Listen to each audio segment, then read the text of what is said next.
Ask Me Anything, our series where we are highlighting incredible women in the Women Who Code community, specifically around the cloud, DevOps, software engineering, backend development space. Today we have an amazing guest, Michele Matthews, with a world of experience and insight. She's a personal mentor and dear friend of mine.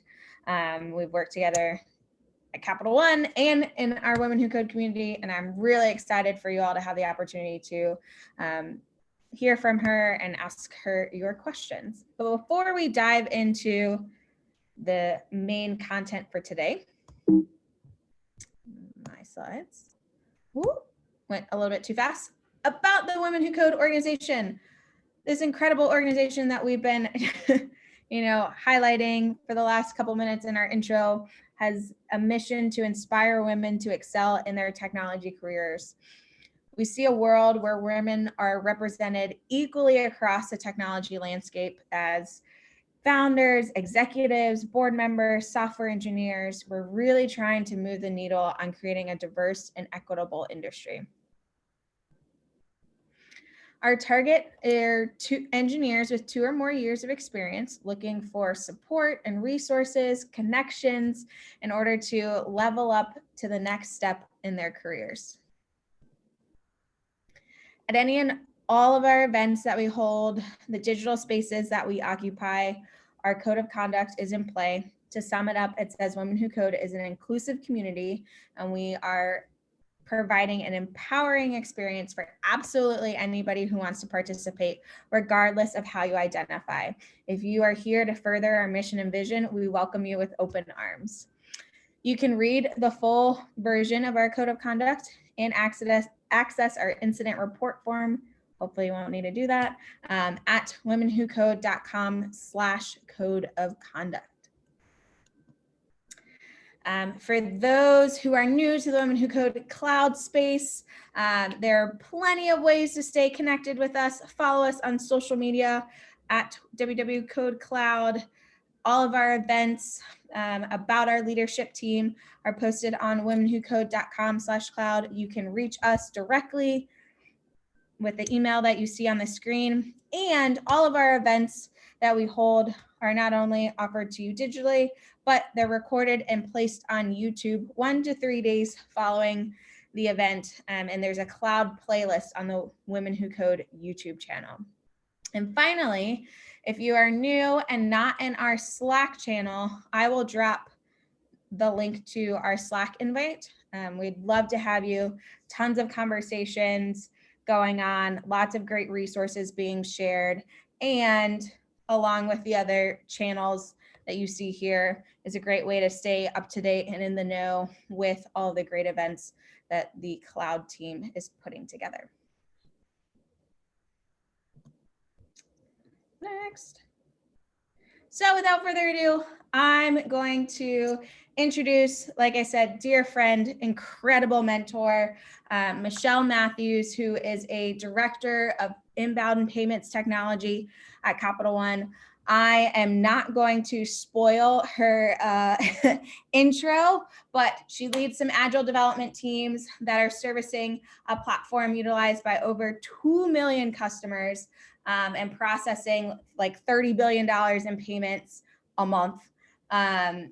They've been through all kinds of migrations, re-platforming their technology at an enterprise scale, tons of customers, lots of engineers that she's leading, so much great experience to dig into that I'm really excited to dig into today. She also has some really cool experience prior to her time at Capital One and is a dear friend of the Women Who Code family because she is one of the founding directors of the Women Who Code Richmond Network and still one of their current directors. I'm thrilled to introduce you all to Michele Matthews, and we will get started. Oh, a couple of logistic things. Questions can go in the Q&A or the chat. I will be looking in both areas, and I think that's it. Let me stop sharing, and we'll get started. All right. Thank you so much, Bree. I really appreciate what a lovely introduction. you gave. I've loved working with you as well, and look forward to continuing to do that. Um, I, I think you all read my bio. I'll give you a little summary of it. I've been working in technology since 1986 in a series of companies doing lots of different things. Some of my favorite work has involved scientific computing, high performance computing, all of my cloud experiences at Capital One, because I've been here 22 years and there was no cloud before I came to Capital One. So prior to coming here, I did work for NASA. That was my dream job, but all things come to an end, even when they are your dream job. I wrote software that visualized the space shuttle and was used in mission control. And I got to sit in a mission control chair and kind of watch my software work, which was really thrilling. And then I did some work for the EPA, and I did some work for an insurance company, learned what it was like to be the only scientific programmer in a business computing shop, and learned a ton about what kinds of software you could build in a business, because I'd had no understanding of that prior to that work. And then I went to work for a cell phone company, which is how I made my way to Capital One. The company was a tiny little company. It was bought by a national player, and the national player needed some time to figure out what they were going to do with this little group in Greensboro, North Carolina. And Java was a hot language in 1998, and I put my resume out on the internet and had 47 responses to people who wanted a Java developer, and one of them was Capital One. And really happy that I made that transition 22 years ago.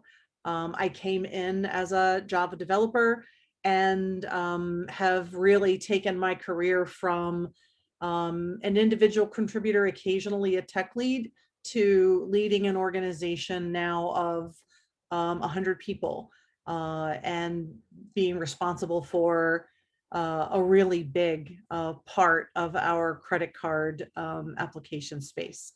I work with some incredible engineers and incredible leaders on my teams and in my partner organizations, and really just enjoy the work that we do.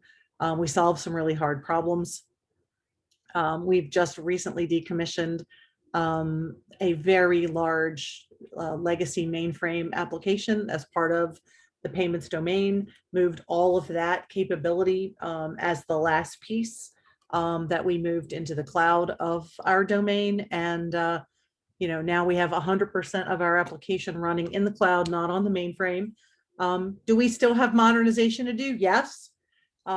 It's constant because technology is changing. So I'm excited to answer your questions. So I think that's probably enough of my background. Where should we start? I know I just came up with like 1,000 questions. I will only start with one because we have 4 great ones teed up in the chat. But picking off of your experience as a Java developer, did you pick Java intentionally, or was that just very hot in the day? Is there an equivalent that you would recommend, a software engineer start out with, or, jump to today? Today, I would have a really hard time saying what to recommend, because there are some really prolifically leveraged languages and technology stacks out there. Back in the late 90s, I was a C programmer. That was actually my bread and butter until I had an opportunity. Like I said, I worked in this cell phone company.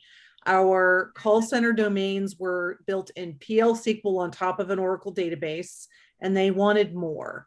They wanted a richer application. They were moving the agents to PCs.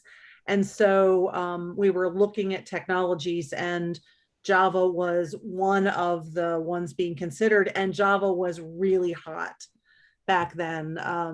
a guy named Bruce Eckel had written a book called, oh gosh, I can't remember it was a really catchy title. But he had written this Getting Started with Java book, and taught a week-long seminar in it. And me and about 5 other people were the ones who learned it. And we began the work of building this new call center application in really early versions of Java. Like, I think an object-oriented language is an important one to understand. Actually, the few years I wrote Java is the only time in my career that I have hands-on object-oriented knowledge. And I'm not a very good object model creator for that reason, because my hands-on experience of looking at the domain and figuring out how to create a really compelling, reusable, flexible object model is hard. And that was actually not a skill I developed. I really appreciate the people on my team who do that well. And I have worked with some people who've built really flexible class structures that I am in awe when I look at it, because I wouldn't have thought to do it that way. But I totally see why they did and why it's better than what I would have come up with. So yes, Java was just the hot thing then. And I would say pick something where you can get deep experience in it and get deep experience in it. And if you have a chance to dabble in 1 or 2 things on the side, do it, because it makes you stronger and it'll make you better able to learn the next thing, because you'll be able to see. So I've spent the last 3 years on a very part-time learn Python journey. And I've learned enough Python that I can read it well, I can understand it. I can write some really simple things in it, but it's allowed me to use what I knew about C, what I knew about Java. And now this is a third thing that's different. So it's really broadened, I think, my confidence in what could I go and be proficient in, or at least understand and figure out kind of how it's working. I love that. And I love the tidbit about, like, if you're a Java developer or an object-oriented developer, you're not just building classes and models, right? You're building flexible and reusable, and that is really challenging. All great stuff. All right, we'll take our first question from the audience. Being a senior software engineer for a long time, I'm finding it hard to know how to move to the next level. I would prefer to stay technical and not go into management, but I'm not completely sure what kind of activities I should be doing to get there, or what that could look like. Any tips on what kind of things I could do to get to the next level? Well, I'm gonna have to make some assumptions about what it means, what the next level means. But I'm going to assume that as a senior software engineer, that means you're pretty independent, you're pretty able to solve complex problems in your domain today, and you have some expertise. So taking it to the next level, if that's the starting point, to me, taking it to the next level is moving, and this is pretty much true for everybody, moving from doing what you do really well to enabling others to do what they do really well or better. Like, going to the next level is all about amplifying and increasing the impact that you can have. You can do that as a people leader. You can do that as an individual contributor. And in some ways, they're very similar, because they're all about making the other people around you better, whether it's by writing a better design, or building a better architecture, or providing better feedback through code review comments or design review comments to the people around you, or contributing to improving the build process or the deployment process or the monitoring and support process of the applications that you're part of. It could be creating educational materials for your group or for other people, and holding a high bar and being willing to tell people where they hit your high bar and where they don't and why, and how they could make what they did better. And that is one of the hardest things to do, not just for women. It's a hard thing to do in a field where we collaborate with people all the time. But being known for somebody who will speak their truth and who holds a high bar is a great reputation to have. Mm, that is I don't know great. if that answers your question, Sunitha. Please ask another one if it doesn't. That is good stuff. Any tips or advice? She said, love that answer, by the way. For someone who finished boot camp and is trying to find a position in tech. My background isn't in tech, but trying to transition into tech. I've talked to a lot of people who are in exactly the same spot that you're in right now. The services that your boot camp provides, use every one of them, and reuse them over and over again. If they provide resume service, if they provide any sort of placement service. But I also would say, if you went to a boot camp, what did you learn? What did you like? And do as much of it as you can. You learned enough. You learned just enough to get started in a boot camp. If there's an available entry-level job that needs the skill that you have. So there's also just a recognition that you're continuing to be on an investment journey. And what is it that you learned 4 elements typically of a stack in a boot camp. They're all based on different stacks, but there's usually 4 elements of them. What did you like? What did you like the most? And focus on that and get great at that and specialize in that and build a network, go to every networking event that you can go to. And then I would say, if there's something in your life that could use some pro bono technology work, do it. Is it your church? Is it your kids' school? Is it yourself, because you've always wanted an app to catalog the plants that you put in your garden? Or, do you love wine and you don't use a wine tracking app? Build one and use it yourself and make it better and build a portfolio, because it'll build your confidence and make you feel more like you can say, yes, I can apply for that job. Because I can talk about this thing that I did, this thing that I built. Network with your boot camp grads. Maybe one of them wants to build an app with you, and the 2 of you could build it and you both have it in your portfolio. That's awesome. It reminds me, we just did an Instagram live with Keisha Williams. And she had this idea that was just for her about creating salary transparency. And now she's like potentially starting her own business, but like getting that hands-on experience was all that she was aiming for. And she just said, let me find a project that should be interesting. I love it. Huge bonus if you find a project and then you can sell it. Right. Exactly. Mm-hmm. Another one. I know this is something you really enjoy to talk about. Refactoring and redesign. Sunitha asks if you've dealt with a big refactoring redesign project on an architectural scale, like switching to a new technology or modernizing a legacy application or moving an application to the cloud, and any tips or lessons learned that you could share. Well, I've done all of those things. In fact, the bulk of my career has been either replacing an application, refactoring, or modernizing applications. So I've actually never built anything completely 100% greenfield. It's always been a tech stack upgrade. Like my second project at Capital One was moving our online servicing application from an old, its very first, like, not scalable application stack platform into WebLogic.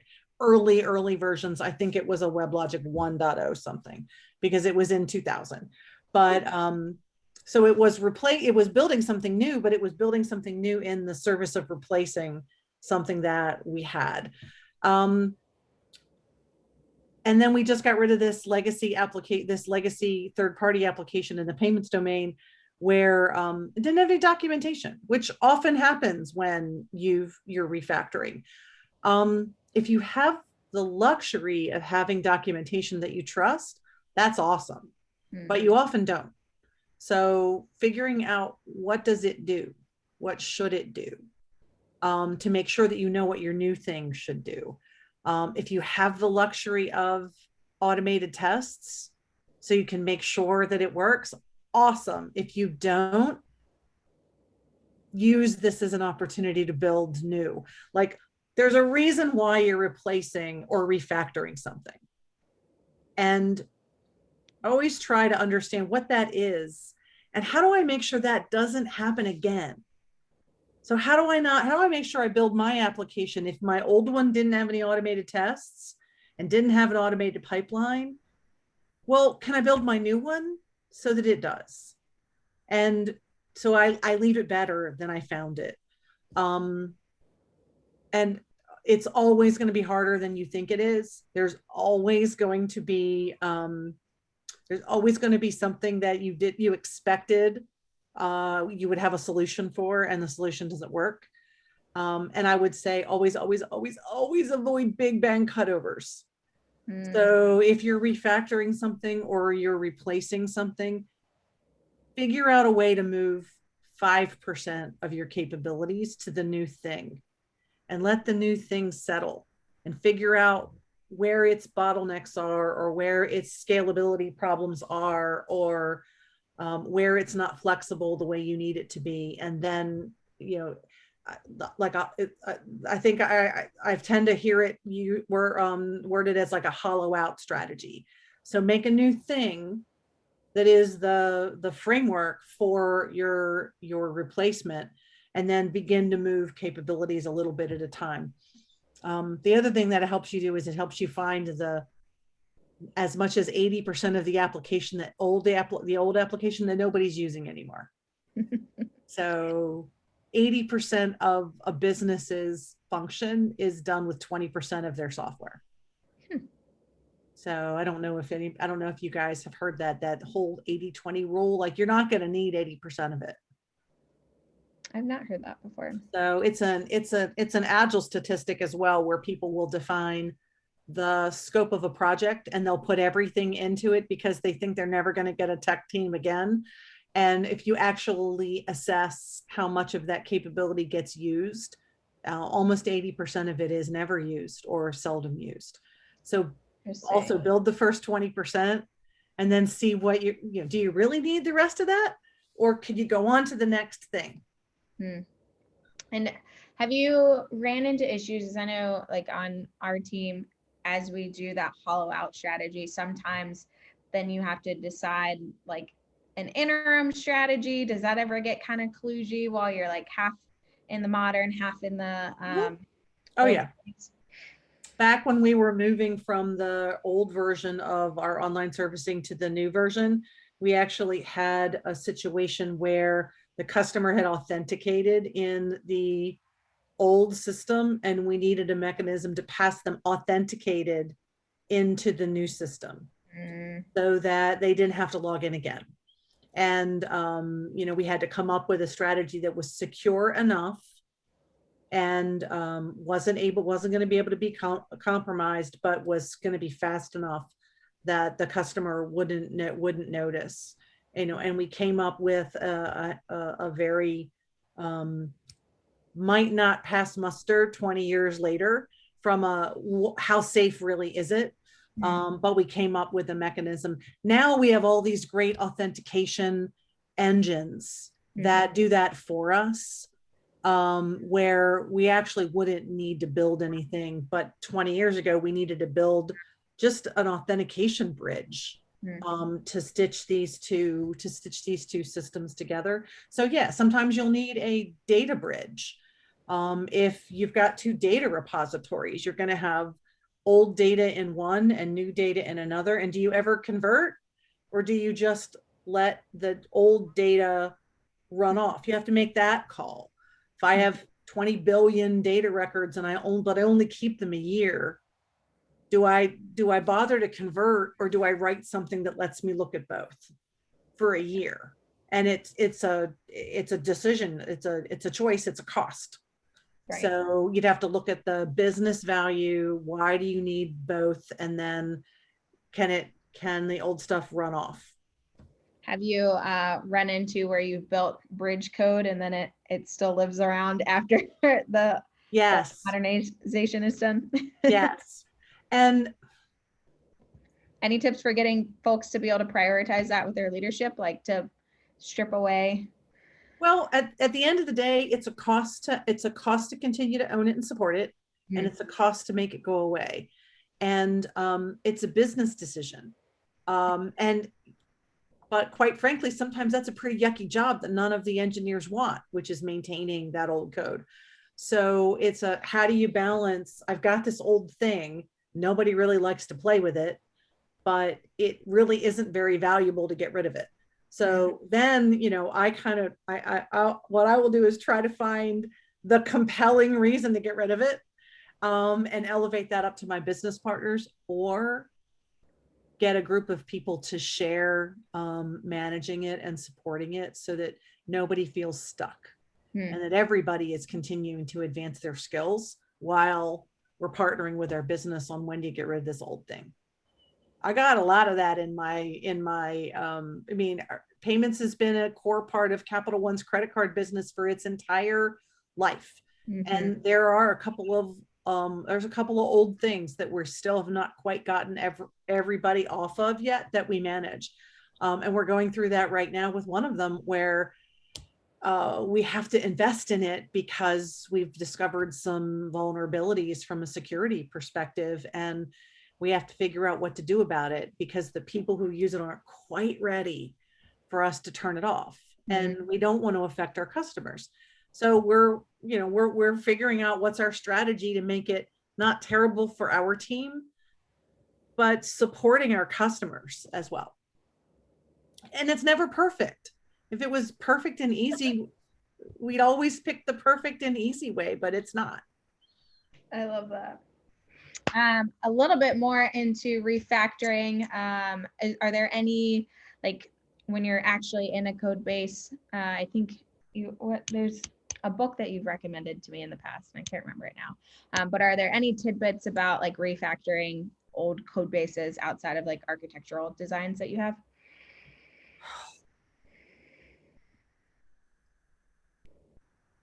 Working old code bases? It's all about patterns. It's all about why are you getting rid of the old thing, and like what's the so what for whether it's refactoring. I would also say don't wait.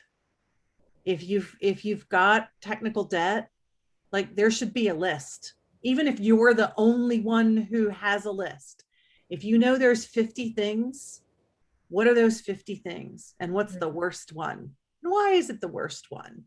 And chip away at them a little bit at a time, because you'd be amazed at how much progress you can make fixing one broken thing a week, a month, every 2 weeks, just one. I say the same thing to people about networks. You'd be amazed at the end of the year if every 2 weeks you make it a point to meet somebody you didn't know before and find out something about them. You'd be amazed at how many people you're now comfortable talking to if you needed help with something at the end of the year. That's good stuff. I love it. Lots of refactoring. Do you ever get engineers who just want to build everything from scratch? They're like, this is terrible. Let's just build it from scratch. I do. And I scratch my head a little bit because I think you can get to a good result a lot faster if you don't rebuild from scratch. And I have found that when people who want to rebuild from scratch because they think it's faster, they're actually not going to build 50% of the stuff that's needed in order to make sure that error scenarios are accounted for and you can monitor it and you can support it and it's scalable. And what I'm beginning to realize is, because I do a lot of technical interviewing, I'm beginning to realize that it's because they don't know how to read somebody else's code. Mm. So developing depth in reading and debugging code is a key skill. It was always my best thing. So finding out why somebody's code wasn't doing what they wanted, I A, loved to do it, and B, was really good at it. So, and the people I'm running into who want to rewrite it from scratch, I haven't actually had to have a side-by-side debugging with them, but I'm starting to form a hypothesis that it might be that's just not a muscle they really have invested in building. Because if they can write great code, they can figure out bad code. Right. This is the last Bree question on this tangent. Do you have any resources for gaining that skill set for reading through code and figuring out how to debug what's actually going on? Are there any good resources that you've come across, or is it just reading your team's? The best one is reading your team's code and providing valuable to them feedback, because that means you actually figured out how their code works. But also there's thousands of open source repositories out there. Go pick an open source repository in a language or two that you like. And Women Who Code has a source. There was a Women Who Code event about getting started contributing to open source projects. So go Google that at Women Who Code, because there was a beginner friendly set of open source projects where the moderators aren't jerks. Quite frankly, some of the moderators, and it doesn't matter your gender, some of the moderators of some of the bigger open source projects, whether they're jerks or they just come off that way because they don't have a lot of moderation time, and so they don't have a lot of patience, and they can't have a lot of patience with people who are getting started. I don't know, because I don't know them, but I know that some people have experiences that they use the word, this guy was a jerk to me. And I actually don't know that they're jerks. I know that moderation of an open source or any project where you've got a lot of beginners can suck all your time out and really make it difficult for you to get your job done. So it could be that there's a little of that, but I would say open source contribution and just like making code review an important thing. I love it. I'll follow up with more questions, but we have a ton coming in from the audience, so let's keep rolling. Oh, look, more about pull requests. I find a lot of developers concentrating more on putting out lots of pull requests and not taking the time to test properly or design the right code, since either the reviewer or QA will find the issues, but their part is, air quotes, done. Being a proponent of clean code and excellent software, do you have any tips on how to deal with getting the team into a quality over quantity mindset without coming off as being strict or nitpicky? That's a great one. We had a situation with a code base that I was a lead for. I wasn't a lead engineer, but I was one of the managers of the organization, and the lead engineers reported to me. There were 42 teams of 6 engineers who were all contributing to this code, and it all compiled together and then deployed as a web application. Wow. So everything had to work. And if one person's code was broken, the whole release had to be dialed back. And so that one thing could be fixed. And they were finding lots of little small issues, mostly that were stemming from that problem of not a lot of tests, not always really well crafted solution. And so what they decided to do was put in 2 things. They put in a senior moderator team. So because basically the tech lead on every one of those 42 teams could approve pull requests. And what they were finding is people weren't holding a consistently high standard for all the pull requests across the platform. So they put in a senior moderator group and a set of high level guidelines that basically said the pull request can't be bigger than a certain number of lines. So no more 1,000-line pull requests, because who can code review a 1,000-line pull request? You really can't. So they moderated the size of the pull request. And then they basically said, you have to show that you've tested it. You have to show that you've been to, if it's a new feature or a significant refactoring, you have to show that you've been to our design review. So basically put in standards that let you automatically decline a pull request that doesn't meet those standards. So it's not you being nitpicky, it's your community agreeing to the rules for what is good code. And maybe you even get them into your static analyzers, where you're, so where can your static analyzer refuse the pull request or send it back? So it's those kind of things. And then if you have a community where there are standards, then if somebody doesn't meet the standards, okay, they aren't ready and they won't be able to put it in, and they'll have to meet the minimum bar. And you can do that a little bit at a time. Like I remember when we were trying to increase code coverage, everybody wanted to get to 90% code coverage and we were at like 50. Well, instead of putting it to 90 and stopping, we just upped it by a percent or two every, I don't know, week or however long it took. And then gradually got to that point and gradually added in other controls and other standards.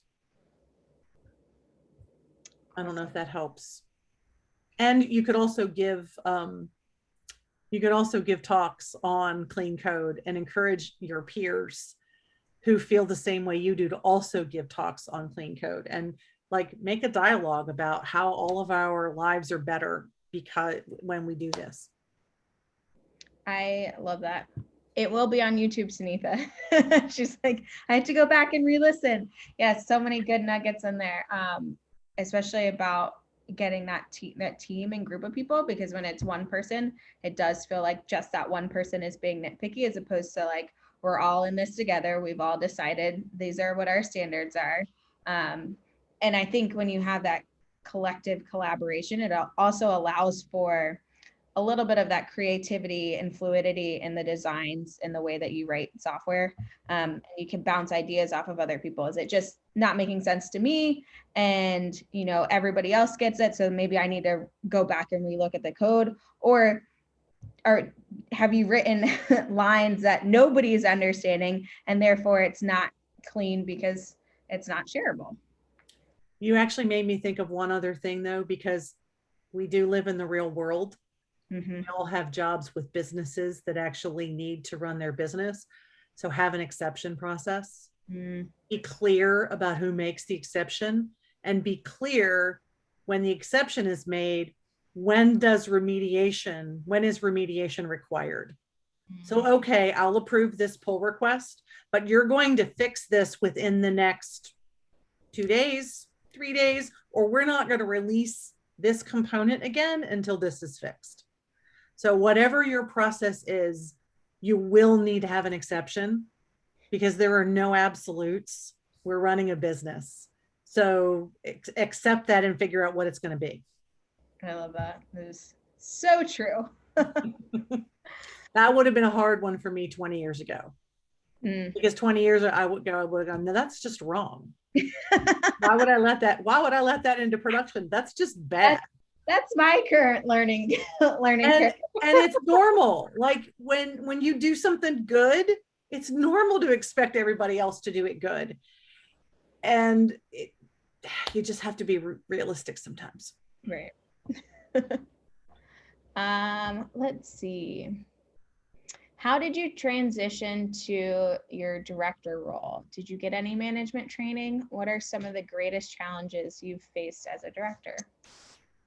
So I've been at Capital One for 22 years. And so almost all of my management progression has been here.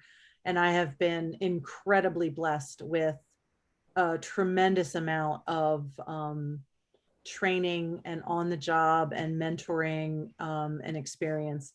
There are some trainings I've had multiple times, not because I'm slow, but because some, especially management training and competency training, where you're learning how to interact differently with people around you, you can't build all of that muscle in one training session.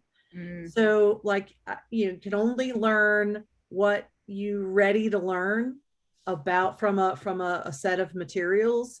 And then a year or two later, you're ready to learn the next thing. That was a huge revelation to me the first time I noticed that, because I thought I'm going to waste my time in this second training class because I did that a year ago. But I was a different person who had a different set of things that I was learning. So just also recognize it's a constant evolution. Let's see. The follow-on question was, what was my biggest challenge as a director? Yes. What are some of the greatest challenges you've faced as a director? The biggest challenge, there's two things. I've learned a lot about my own communication style and other people's communication styles and how different they are. I've always known that I was bad on the phone from a business interaction perspective, but I never really knew why. And I just thought I was one of those people who always interrupted other people. And what I learned over time is that some of us, we all have an amount of space between when person one finishes talking and when person two begins. And we all treat that space differently. For me, if that space is too big, I get antsy and feel like I'm rude, that I don't jump in. And other people need that space to be a certain size, or they just don't feel like it's their turn. And they feel like it's rude if they interrupt. So like, and I say this not because that's such a big revelation, but learning about myself and learning about how I'm different in how I interact with the world than the people around me, my peers, and the people on my team is huge. I've had some lessons that were incredibly humbling in terms of assumptions I've made about other people and their skill. And then I've had lessons I've learned where I assumed that somebody was ready for something they weren't. Neither one of those had an outcome I was particularly proud of, but I learned a ton from it. Anyway, those are all my biggest lessons. I mean, the rest of it is it's a job. I'm responsible for a lot. I try not to assume, try to catch myself when I'm assuming. And the other lesson I'm learning right now is, how do I deal with trust with people I don't know? Do I give it automatically, or do I wait for it to be earned? And do I do that the same with every new person that I interact with? And I'm learning that no, I don't, because we all have biases. And so I'm really trying to get an understanding of where mine are. And that was a fantastic question that one of my former managers asked me as I was, because I'm in what may be a promotable role to senior director in the future.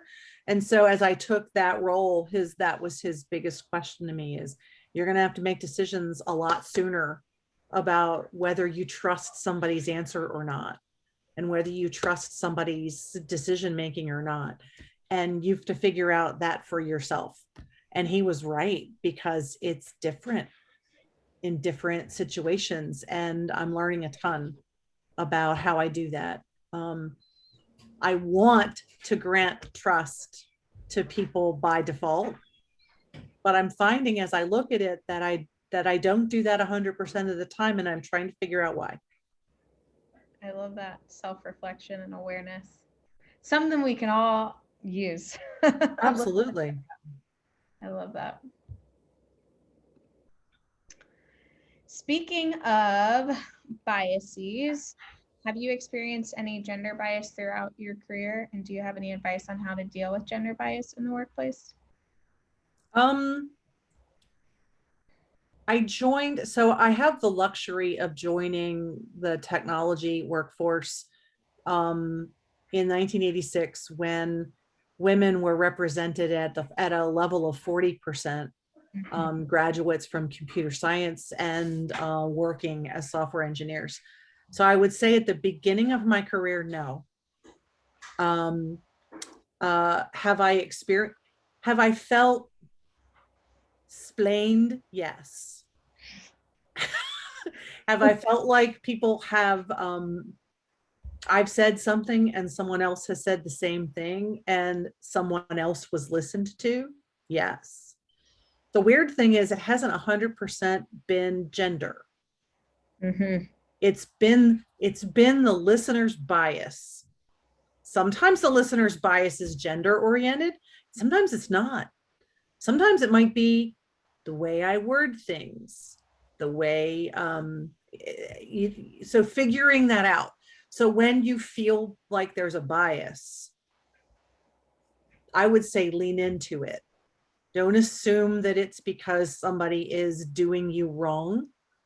Understand that they may not even know what it is. So all of that with a grain of salt, because if your manager doesn't have your back, really hard to happen.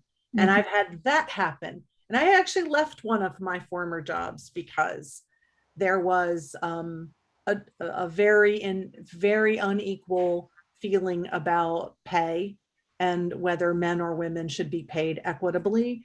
And a man on my team made a lot more money than I did, and I was his manager, and he wasn't as competent as me.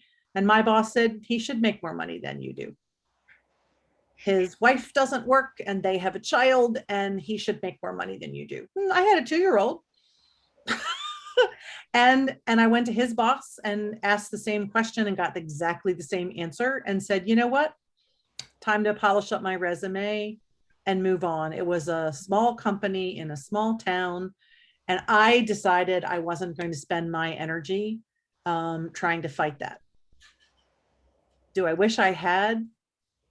Occasionally, I wonder whether I should have, but it wasn't the right time. And I didn't have the right energy for that.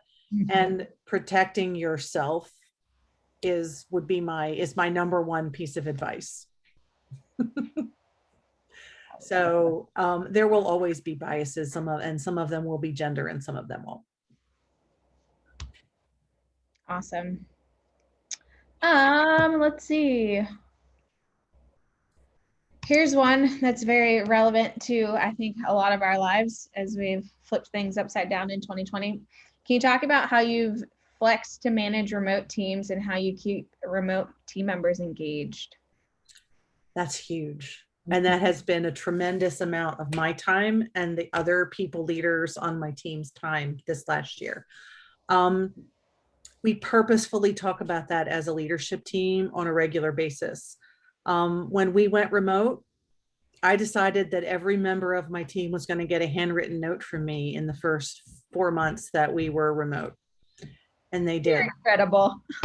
Well, I stole the idea shamelessly from one of my friends who beat me to starting it. We both finished it about the same time. A couple of those notes got to people on days where they were having just a really bad day, and they were 5 sentences at most. But I decided we needed to do that. We created Slack channels, community Slack channels, and I, on a regular basis, go out and poke questions. When we first went out, I did a question of the day. Like I went and made a spreadsheet with a bunch of questions in it, like silly ones. Who's your favorite superhero? What's your favorite animal? What'd you have for lunch yesterday? Just that kind of stuff. We asked our team in every check-in. I would ask people, how are you doing? And connecting with people as people. Recognizing that not everybody wants to be on video, that sometimes people need privacy. Not everybody wants their house shown on a video screen. Making time for silly. My team sings happy birthday to the birthday recipients every month on Zoom. 20 people singing happy birthday is pretty terrible. Especially on Zoom. but it's terrible fun that we're all a part of. So basically a big part of my job has become building a community and making sure that people feel like they are still in a community. I've a lot more skip levels and a lot more one-on-ones and a lot more happy hours and bring your beverage of choice, even if it's a glass of water, to our happy hour, and then make sure we don't talk about work. I love that. Well, I am looking at the time and I'm like, how did an hour fly by? Literally so much goodness and so many more questions still in the chat. I might send them to you and then maybe we'll post them in the Women Who Code Slack channel. Sure. So you all can follow up there. We won't lose your good questions. But before we close out today, is there one thing that you would like to leave with folks listening in? Yes. The one piece of advice I always have for women in technology is that do not underestimate how valuable you are, what you bring to a prospective employer, and don't wait until you can say yes to 100% of a job description before you throw your hat in a ring. Because if you can do 100% of the job, why do you want that job? You can't learn anything. Very true. Very true. Well, Michele, I truly appreciate you taking the time to chat with us and share all of your expertise and experience and wisdom. I think everyone here also listening is like, we need more time with Michele. So maybe, in the future we'll do another Ask Me Anything. But I will definitely try and get some y'all's questions captured and answered in the Slack channel, which I dropped the link to earlier on in the chat. Please follow us on social. Appreciate you all joining and stay tuned. The video will be on YouTube in about 1 to 3 days. You can share around. I know a couple folks were asking ahead of the event if this would be recorded because they knew you were going to share lots of goodness and they weren't able to make it tonight or today, wherever they are in the world. But thank you, everyone. Have a fantastic rest of your Monday, and we will see you in a future event soon. Bye-bye. Bye, Michele.